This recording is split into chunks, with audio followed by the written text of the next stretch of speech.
I consider when you're a little family as a question. Being a Yoruba teacher, you can be like, Kini, I've had people like Kini, is it not Yoruba answer? Okay. When you are not a Yoruba teacher, you will know that it's not Yoruba answer. Why am I saying that is because I wish Yoruba could have some resources online. We could just go there to download. Sometimes you even get some pictures. Maybe you want to use it as a reference, like some pictures on Canva, on Google, on this thing. Like it takes time to see them. Like I envy other subject teachers, like whether on site or online, they can just go there, just download it, and just show their student. But Yoruba, you have to be very, very creative. Like you have to start from scratch. Like people, oh ma shawari, wawa woda da boya obamu, abuko obamu.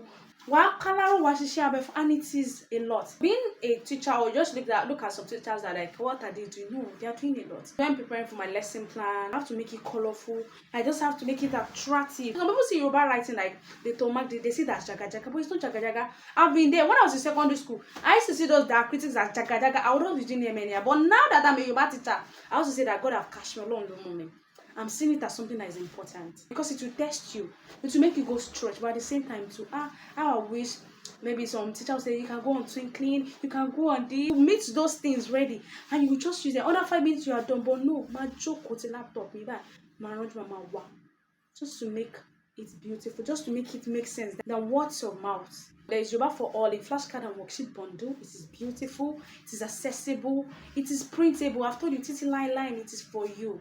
So click on the link on my bio or send me a DM to get yours.